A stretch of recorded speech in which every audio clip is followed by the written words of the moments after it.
Hi there, my name is Jo Chapple and I am a physio from Pilates Physio Cork, and I'm here with Aoife McDonald from the Digestive Health Clinic, and we're here to talk to you today about all things constipation related. Very rock and roll, but something that we both feel quite strongly about. It's quite an important topic to cover. So thanks for your time today, Aoife. If No problem. I can just say, one of the first reasons that I'm really keen to talk to you about constipation today is I do quite a lot of work with pelvic health patients, women's health patients, and I think sometimes people don't always appreciate the importance or the impact that constipation can have on our long-term pelvic health. Chronic constipation, for example, can exacerbate symptoms of prolapse or leaking and incontinence. And so when we're looking at dealing with and treating pelvic health problems, sometimes constipation is a big issue that needs to be dealt with. So that's why I was quite keen to get you and to chat to you about this today. Yeah, it's one of my favourite topics as well, constipation. It's good to hear that you're passionate. Yeah, lots to chat about. From a physio perspective, I would say that in terms of bowel health, constipation, there can be lots and lots and lots of different causes, lots of different types of constipation, and we can go down lots of different rabbit holes discussing this topic. But I think it's quite important that we set parameters and sort of talk about more straightforward constipation, more functional type constipation that people might experience day to day, whether that's because they're pregnant and there's sort of hormones like progesterone slowing down bowel motility, or you're on iron supplements and that's affecting your bowel motility, or whether it's age related. If we stick with more the sort of straightforward constipation, is that okay? It helps most people. Yeah, absolutely.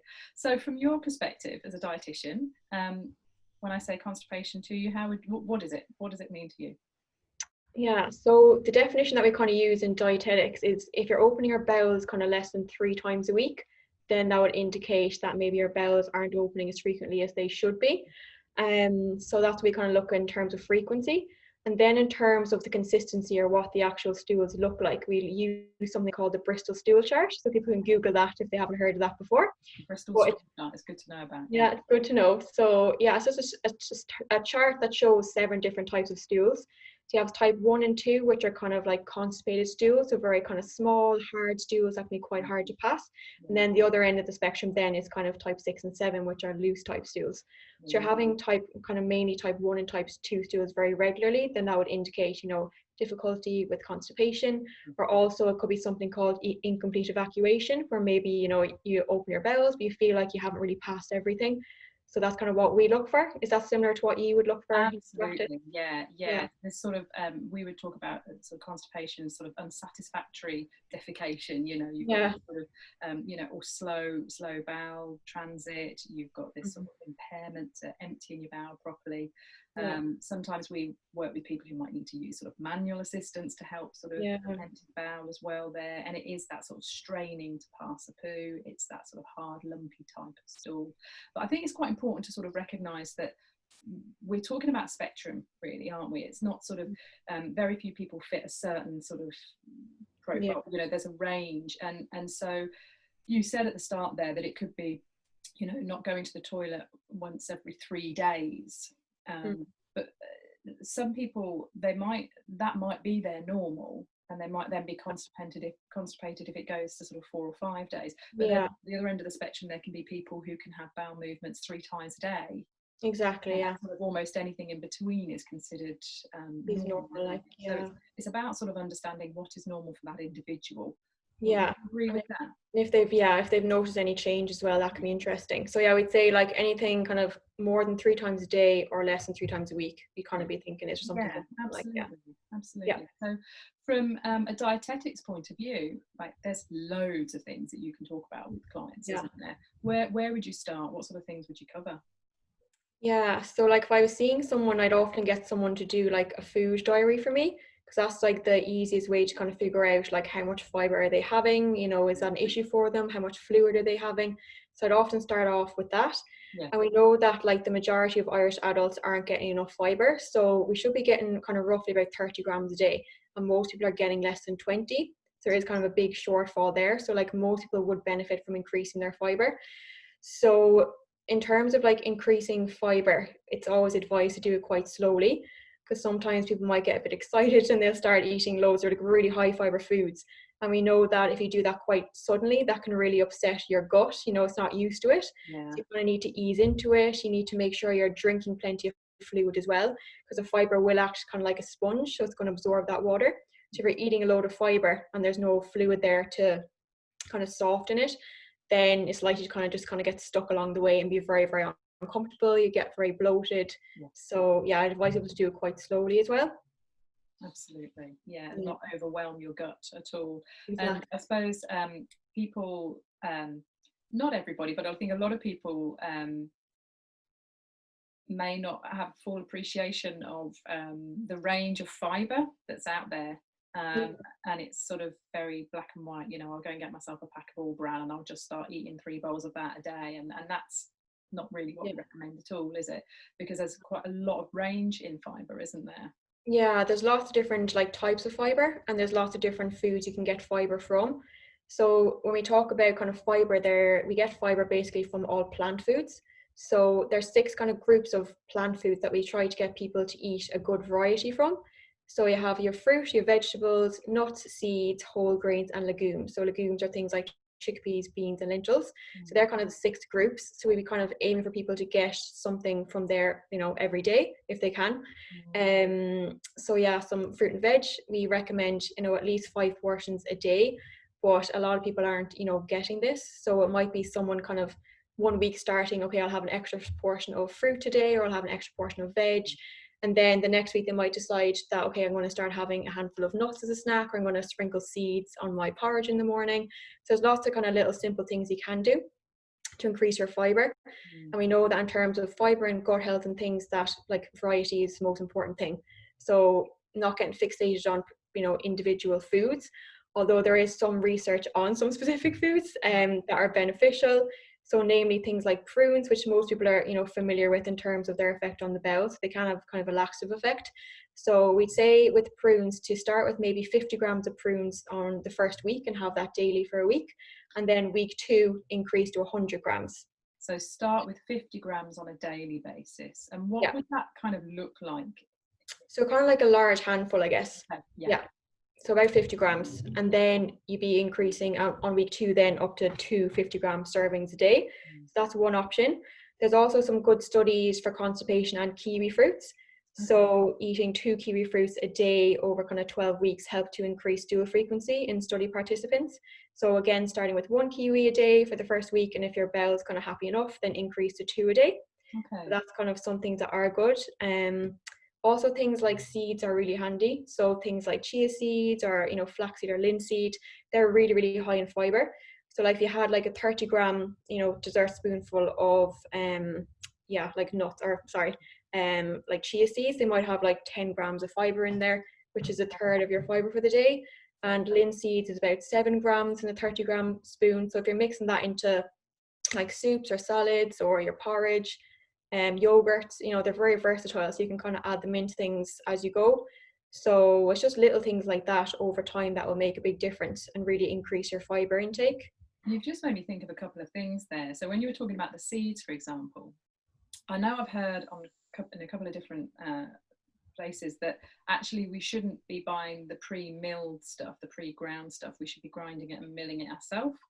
I'm speaking purely from personal experience here. I buy the packs of seeds and I don't go down to milling them because I just have children talking at me. So like, is there really good evidence to say that we should be getting the milled or the non-milled, or is that sort of... Yeah, not majorly that I'm aware of. Like, we know for things like chia seeds and linseeds, they are like a plant source of omega-3. So if someone's taking them, we say they might be best to be milled, because it's more easy to get the omega-3s out of them from that point of view. Okay. So but that's kind of the only reason I'm aware that people would do it. But other than that, like just having a sprinkle of any type of seed is really beneficial for people. Okay. Okay, that's great to know. And then, so I mean, you were talking about the fibre there and the different ranges and the different groups there. That's sort of slightly, is that moving away from this sort of oversimplistic idea of soluble and insoluble fibres? Yes. Yeah. So most people are familiar with kind of soluble and insoluble. Yeah. So insoluble, people probably have heard of kind of rough, which is like an old term that's kind of used to describe it. So like, you know, your whole grains and, as I said, your all bran and that kind of thing would be quite insoluble fibre. Yeah. And then your soluble fibre would more be found in things like fruit and vegetables. But the skin would be more of a solid or an insoluble type. So like, because there's so much research going into different types of fiber, there's probably over 100 different types of fiber. So a lot of the kind of scientific community are saying, just saying this is insoluble and this is soluble is potentially oversimplistic, but it's sometimes a useful way just to kind of describe it to people. So more often now they're looking in terms of like fermentability of fibers, viscosity, and you know, a lot of things like that as well that they're looking at to kind of determine fibers. So it has got a bit more complicated, but it's certainly a little bit more complex than just that big bowl of all bran, isn't it? yeah, exactly. But yeah, anything extra will do. Like, people don't need to worry about, you know, what type it is or anything. So if people just focus on eating more plant foods, they're going to be going in the right direction. And a broad spectrum of. Yeah, lots of different types. And you sort of hinted at it earlier in when you said that, you know, fluid's really important as well, because, you know, we need to stay really, really hydrated, don't we? Just for our overall bowel health, and to help with that sort of stool passing through the bowel, because we get quite a lot of water reabsorption happening in our colon, don't we? And so staying really well hydrated is so important for managing constipation. Yeah, that'll be one of the first things I'd check with someone, like if they're constipated. So like for adults, you're aiming for around 35 milliliters per kilogram of your weight. That's kind of roughly how much fluid you need. And for an adult then over 65, it's around 30 mils per kilogram. So that'll give you a rough idea. Or else, of course, looking at your urine colour and just seeing is it very dark, then you're going to be dehydrated. And that's over the course of 24 hours, is it? Yeah, in one day, 24 hours, yeah. Okay, all right. What about this, and I don't know if this is a story or if this is truth, but you know, not drinking a lot of water at your meal, does that impact your digestion or affect anything in any way, or is that just an old wives' tale that I've picked up somehow? Yeah, I don't think there's like major like research to say that that will have any effect on things. Sometimes we'd say not to drink water with meals, you know, if you're someone who's struggling with their appetite, who's feeling full quickly, someone who had like reflux or something like that, but not in terms of constipation. Like, I have heard with some people with IBS that they're told not to really drink with meals and stuff, but there isn't like a whole, you know, body of evidence that would really say that it makes much of a difference. With absorption perhaps, but potentially, but yeah. Up front.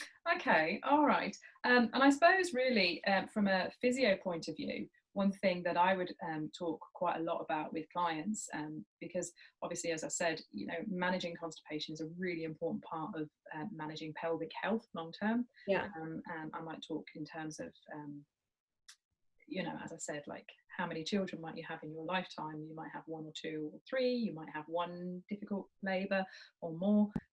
But if you're straining to have a poo nearly every single day of your life, that could have a much more profound impact on your long-term pelvic health. So constipation is really important. And I think what we're talking about here is stuff that ideally everybody knows. It shouldn't be, you shouldn't be hearing this for the first time when you're postnatal and chronically constipated. Ideally, you know, it's stuff that everybody should know, just like brushing your teeth twice a day.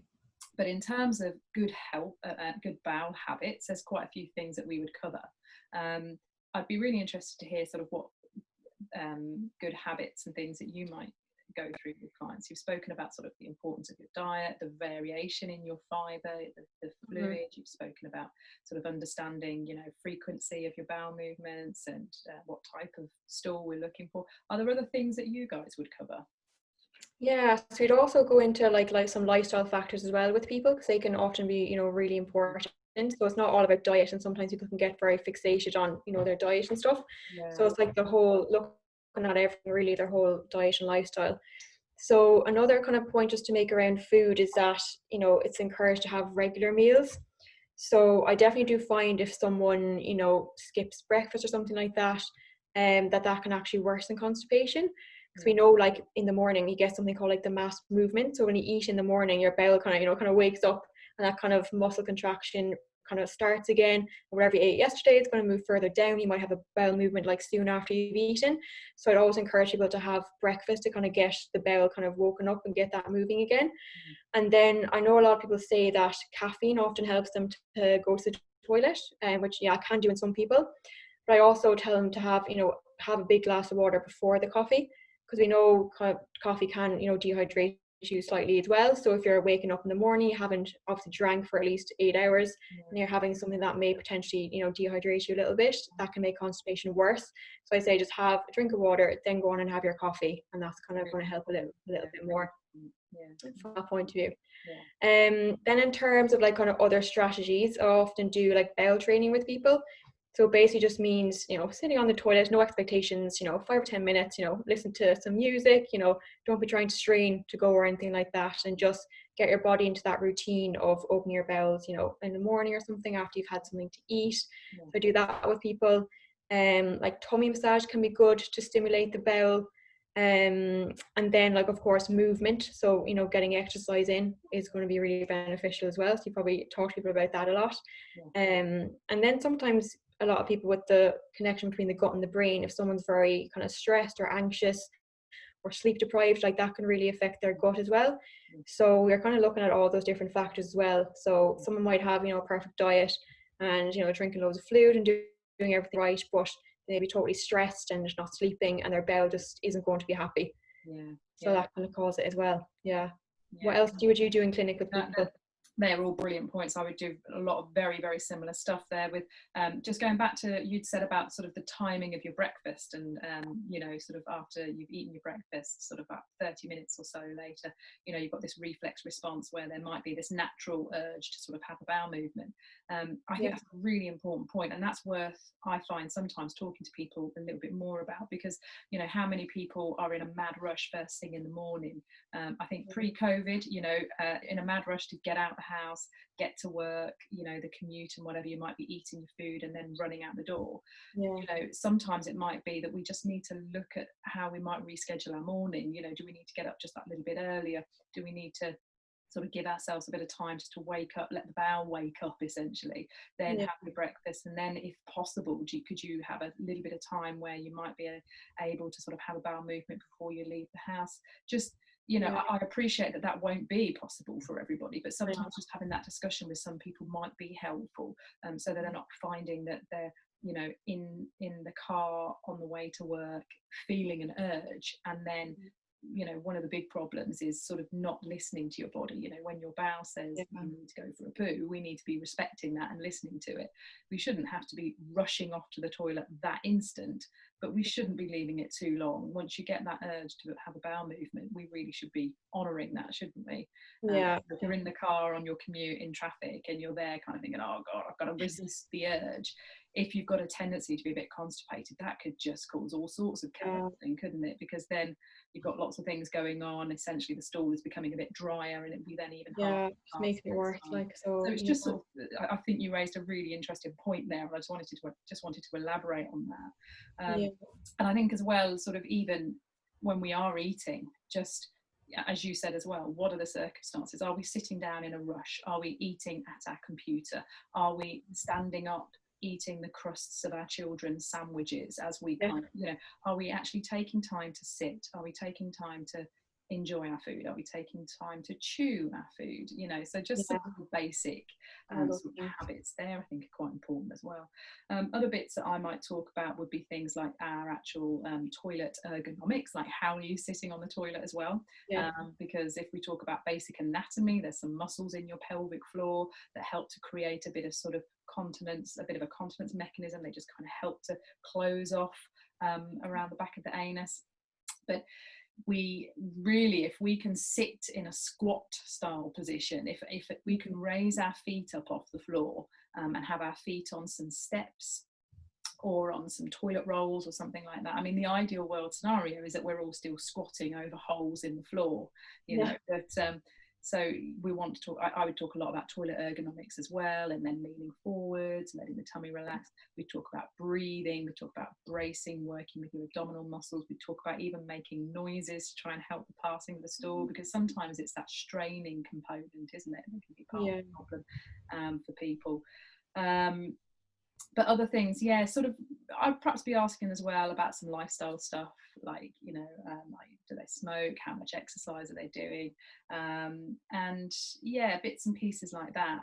They're the only other things that I would perhaps be considering with people. And then just in terms of how to manage and how to help, you've spoken a lot about the nutrition side of things there, but sort of having that sort of glass of water with your coffee, that's a really lovely point. I wouldn't have thought about that. It's an easy thing to do. And I know that caffeine can be a sort of stimulant for the bowel. Having that glass of water, I think, is a really nice tip. What about just having a warm glass of water in the morning, perhaps with a lemon slice or something like that? Is that sort of as effective as caffeine, or is that another little thing that I've just picked up that might not be? No, it wouldn't have the same kind of stimulatory effect, but a lot of people do anecdotally say that it does kind of help with their digestion. Like, so if someone does find it good, then I'd say, go with that. A lot of people find like chamomile tea soothing, or peppermint tea as well can be useful for some people.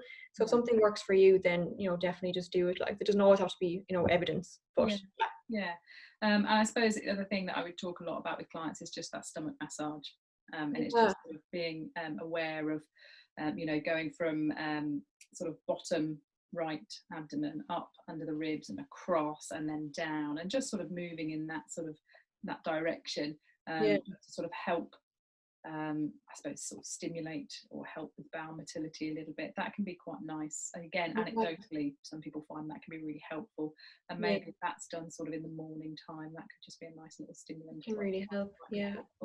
That's brilliant. That's been really helpful, Aoife, just to sort of talk those bits and pieces through.